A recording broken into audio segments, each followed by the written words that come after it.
Sa mundo ng Hunter x Hunter, may mga nilalang na hindi tao, hindi non-construct, pero mas malakas pa kaysa sa karamihan ng mga pro-hunters. Ang tawag sa kanila ay magical beast, mga hayop na may supernatural na kakayahan. May ilan na nakakalipad, nakakapagpabago ng anyo, at may mga kayang lumamon ng tao ng buo. Totoong hayop sila mga idol, pero parang galing sa ibang mundo. At sa video na ito, tatalakayin natin kung saan nga ba talaga sila nagmula. Mga alaga lang ba sila o produkto ng eksperimento? Mga survivor ba sila na isang sinaunang digmaan na tinatago sa kasaysayan?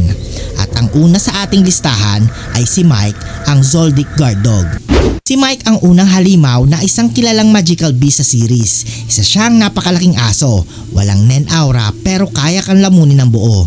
Ang catch dito mga idol ay hindi siya non-construct at hindi rin mukhang resulta ng mutation. Ayon sa mga detalye tungkol sa Zoldyck family, si Mike ay bahagi ng isang genetically preserved guard dog breed na sila mismo ang nagdevelop, parang ancestral beast weapon ng pamilya. Sa isang flashback, may nakita pa tayong dalawa pang aso na kasing laki ni Mike na tila mga kapatid niya, at mayroong ding isang higanting aso na natutulog sa tabi ni Silva Zoldyck noong kinausap siya ni Killua tungkol kay Aloka. Ang ibig sabihin dito, hindi lang si Mike, may buong lahi ng mga halimaw na ito na ginagamit ng Zoldyck bilang living security system, at posibleng ang lahi na ito ay inaalagaan pa ng mga sinaunang Zoldyck at naipasa sa bawat henerasyon, at dahil super loyal at genetically trained, nanatili sila sa bloodline hanggang ngayon. At ang pangalawa, ang Zoldyck Dragon, ang secret transport. Sa eksena ng Palace Invasion, dumating sina Silva at Zeno sakay ng isang napakahabang dragon. Ang unang impresyon ng marami, non-construct lang ito. Pero teka lang mga idol, walang nen aura ito at walang activation gesture. Walang kahit anong palatandaan na nen siya. Ang mas nakakapagtaka pa dito, may saddle. At hindi lang basta sila nakasakay, halatang sanay na sanay silang gamitin ito. At dahil dito mga idol, may teorya na baka hindi ito nen ability, kundi isang domesticated magical beast. Posible may sariling lahi ng flying dragons ang Zoldyck family na ginagamit nila sa mga lihim na misyon. Kung si Mike ay tagapagbantay ng lupa, ang Zoldyck Dragon naman ay tagapagbantay ng himpapawid. Pangatlo, ang reptilian mount ni Genfrix. Sa manga makikita si Genfrix na nakasakay sa isang reptilian creature. Mas wild pa rito, ang hayop na iyon ay nakasakay din sa isang dragon na may pakpak. Ang tanong mga idol, saan ang galing ang mga ito?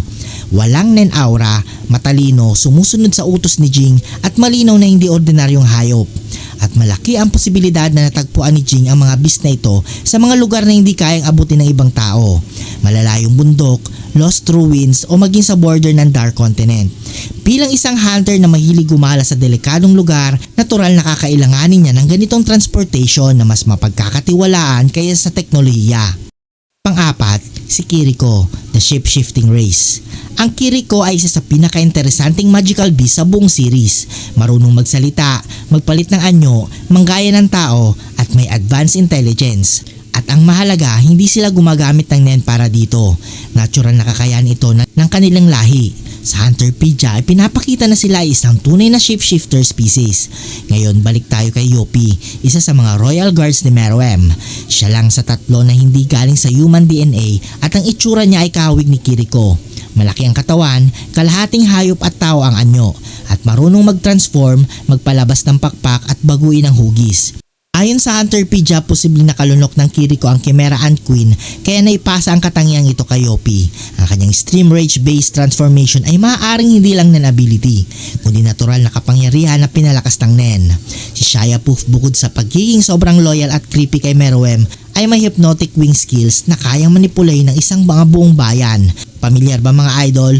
Oo. Dahil noong Hunter exam sa Misueto Wetlands, nakita natin ang Hypnosis Butterfly, isang maliit na hayop na kayang kontrolin ng utak gamit ang wing gas. Ibig sabihin mga idol, posibleng isa rin ito sa mga kinain ng Chimera Ant Queen kaya naipasa kay Shia Poof. Kung si Yopi ay may Kiriko DNA, si Poof naman ay may kombinasyon ng Hypnosis Butterfly at iba pang insectoid magical beast. Ang mga pinagmulaan ng magical beast.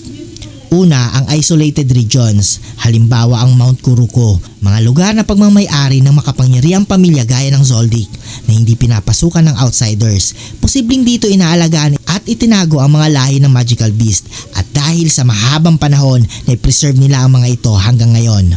Pangalawa, ang unmapped zones, halimbawa ang Grid Island. Ang Grid Island ay hindi lang game, isang totoong isla na puno ng mga halimaw, Cyclops, Bubble Horse, Regulat at marami pang iba.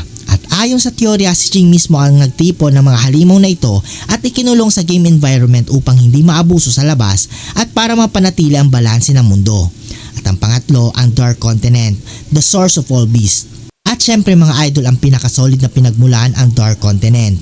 Dito nang galing ang Chimera Ants at ayon sa expedition data, halos lahat ng ancient magical creatures ay nagmula rin dito. May teorya pa nga na pati ang tao ay nagmula sa Dark Continent at nag-migrate lang sa known world para mabuhay. Kung totoo ito mga idol, baka hindi lang sila hayop, baka sila ang mga sinaunang nilalang at ang mundo ng Hunter x Hunter ngayon ay isa lang safe zone na tinatakasan nila. Mga alaga lang ba talaga sila o mga supernatural beings na may ginagampan ng papel sa sinaunang kasaysayan ng mundo? Kung nagustuhan mong video ito, huwag niyong kalimutan mag-like at subscribe at hit ang notification bell button para updated kayo palagi sa ating video. Maraming salamat.